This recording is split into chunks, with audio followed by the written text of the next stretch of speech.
Pemerintah merancang beberapa jurus baru untuk menggerakkan sektor pariwisata di tengah pandemi yang belum juga usai.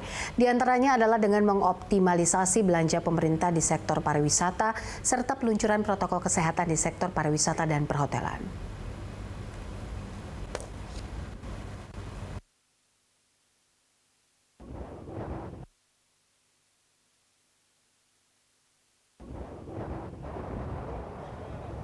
Berbagai strategi terus dikeluarkan untuk mendorong pemulihan industri pariwisata yang menjadi salah satu sektor dengan hantaman dampak terbesar dari pandemi COVID-19. Salah satunya dengan optimalisasi belanja pemerintah di sektor pariwisata, seperti yang dilakukan pemerintah dengan menggelar rapat koordinasi pimpinan Komite Penanganan COVID-19 dan Pemulihan Ekonomi Nasional, serta kementerian lembaga di Bintan, Kepulauan Riau. Pemerintah juga meluncurkan panduan protokol kesehatan di sektor pariwisata dan perhotelan agar tempat-tempat wisata dan hotel bisa beroperasi dengan standar pencegahan COVID-19.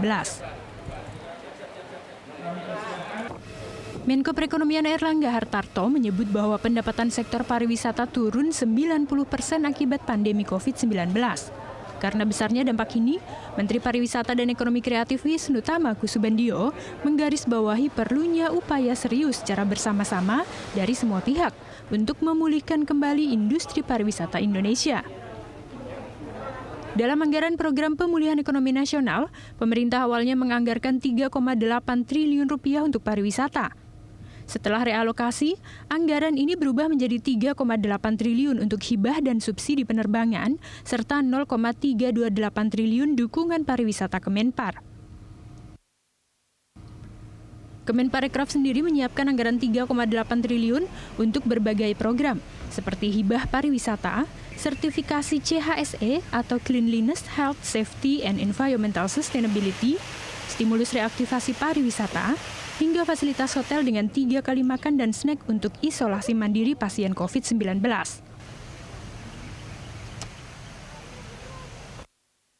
Ya, sejak COVID-19 mulai masuk dan menghantam berbagai sektor ekonomi pada Maret 2020, berbagai strategi pun telah coba untuk diformulasikan untuk meredam dampaknya, termasuk di sektor pariwisata yang menjadi sektor dengan hantaman terbesar, pemirsa.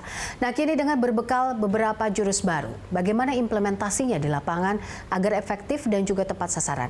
Kita akan membahasnya bersama Deputi Bidang Destinasi dan Infrastruktur Kementerian Pariwisata dan Ekonomi Kreatif Hari Santosa Sungkari, serta Ketua Bidang Pariwisata dan Ekonomi Kreatif Apindo, Maulana Yusran. Pak Hari dan Pak Maulana, terima kasih sudah bergabung bersama kami hari ini di Hot Ekonomi.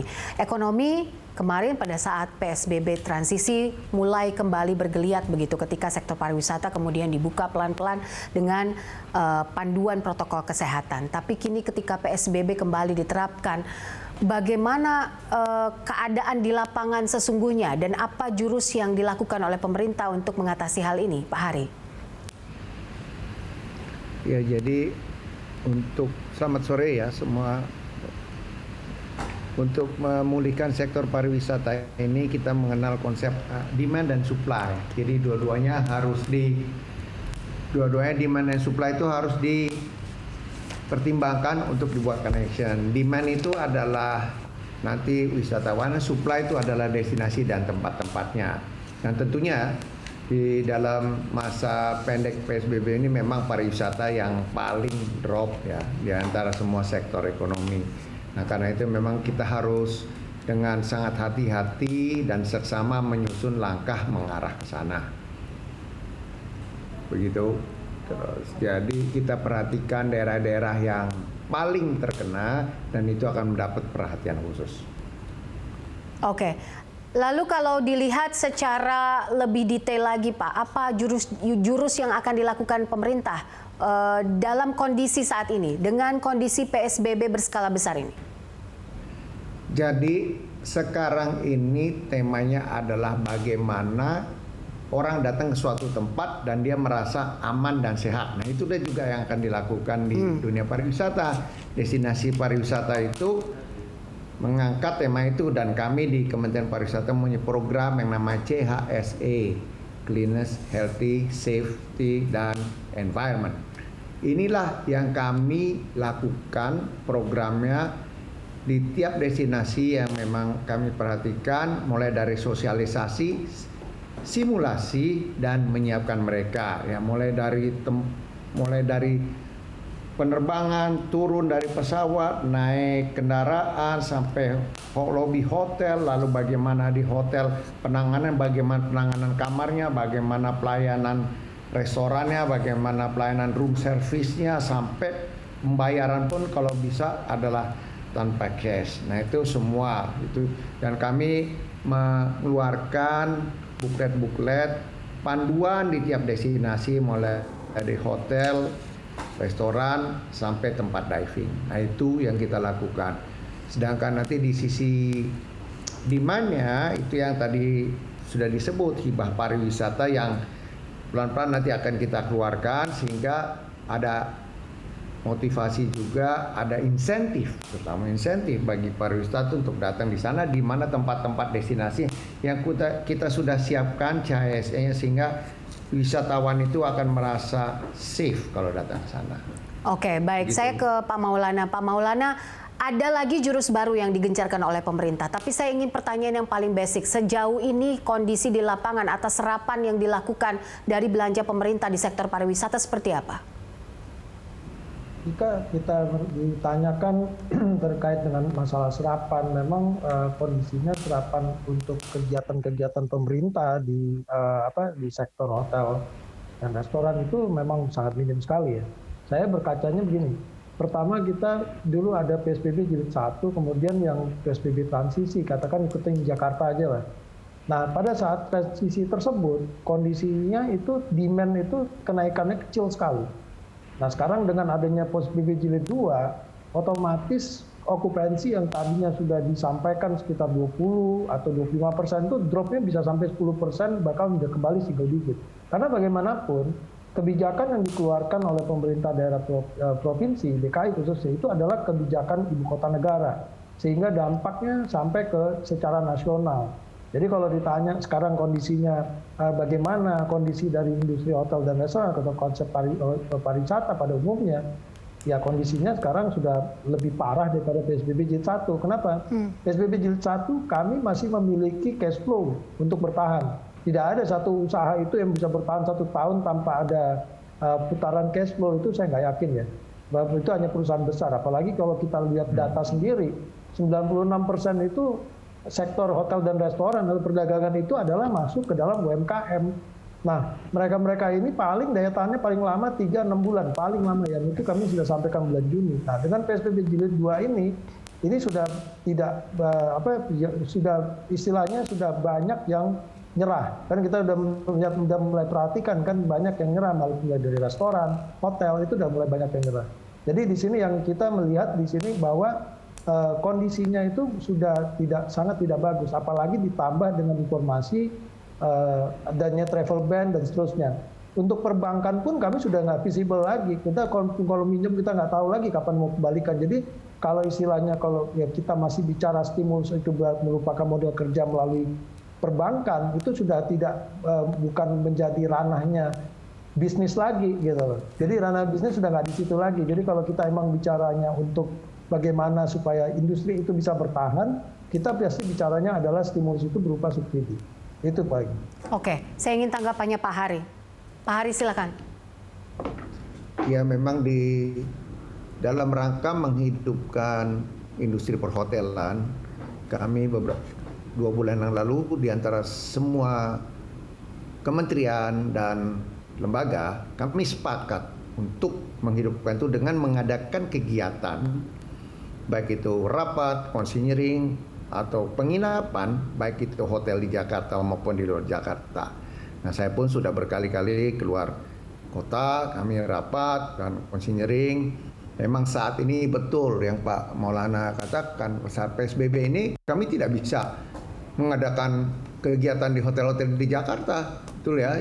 Jadi memang terdampak sekali. Beberapa kegiatan kami terpaksa kami batalkan karena PSBB ini tidak boleh ada acara. Jadi kami cari di luar, dan tentunya ya, kemampuan untuk pindah dari Jakarta tidak semua punya kemampuan. Jadi memang kami berharap PSBB ini lekas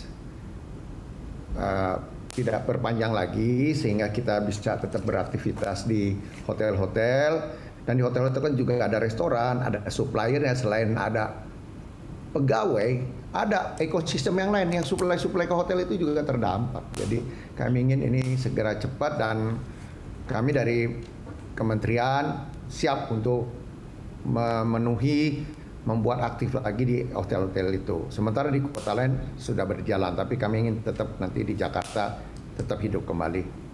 Oke, Pak Maulana, kalau kita lihat kan ada beberapa upaya-upaya terus yang dilakukan oleh pemerintah supaya sektor ini bergerak naik. Salah satunya mungkin bagaimana caranya rakor, misalnya diadakan waktu itu sempat rakor besar diadakan di Bali.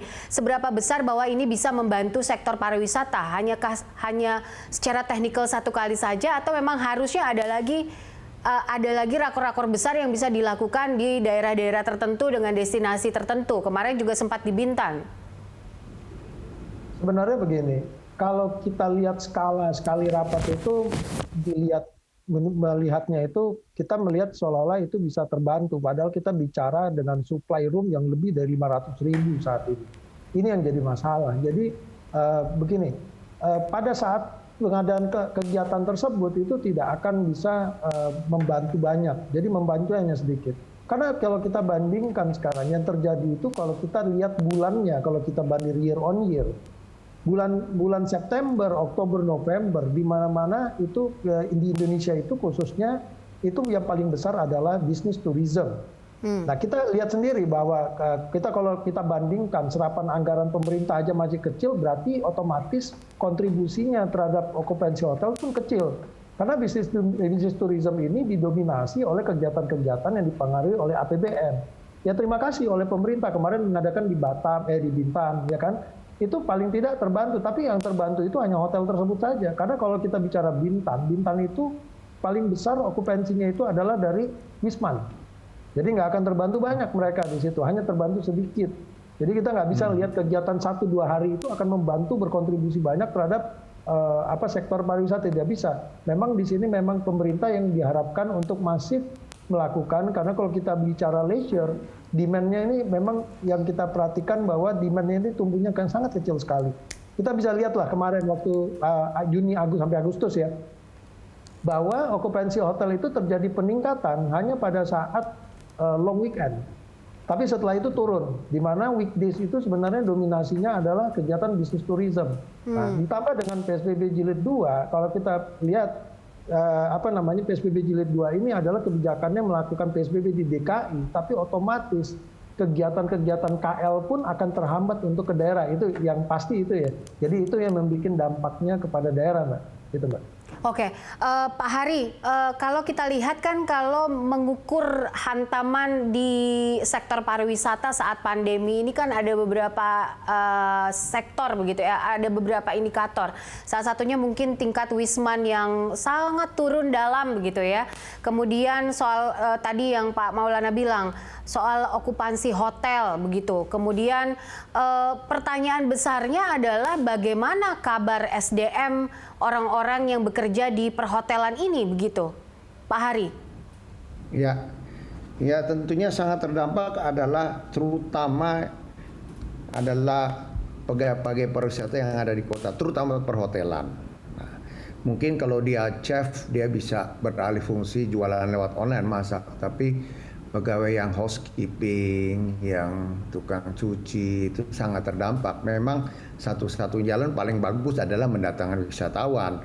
Tapi itu saat ini mungkin tidak mungkin karena kita juga wisatawan asing, apalagi belum terjadi yang namanya travel bubble. Sedangkan wisatawan Nusantara sekarang kita lihat penerbangan di dalam negeri pun belum seperti yang kita harapkan.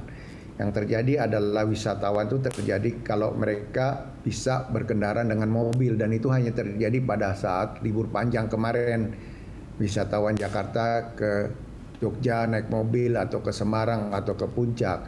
Tapi yang ke luar pulau, ke Bali belum terasa. Karena mungkin kalau mereka terbang harus swab, nah mungkin itu salah satu yang mungkin punya duit tapi nggak berani swab gitu. Jadi yang pergi-pergi banyak kan dari pemerintah sekarang. Saya memberanikan beberapa kali swab yang terpaksa dengan tujuan adalah bisa membantu yang lain itu. Nah sekarang ada program lain Mbak yang kita coba untuk menjalankan roda ekonomi di industri hotel. Ya, kami lagi coba nih dengan PHRI untuk mengisi hotel-hotel itu yang kita sebut reaktivasi industri perhotelan melalui pendukung akomodasi untuk isolasi mandiri. Ya, dan dengan PHRI kita sudah bersama. PHRI akan memberi kepada kami list hotel-hotel yang siap untuk menerima pasien isolasi mandiri yang nanti akan disurvei oleh Kemenkes. Setelah Kemenkes mensertify, kami akan bantu untuk mengisi itu. Sehingga beberapa hotel yang siap akan hidup diharapkan sampai akhir tahun. Baik, kapan ini sudah dimulai? Apakah ini sudah berjalan? Apakah baru akan rencana atau bagaimana kondisi di lapangannya? Tapi nanti Pak jawabnya setelah jeda, kita break sebentar dulu. Pemirsa tetap bersama kami dalam Hot Ekonomi.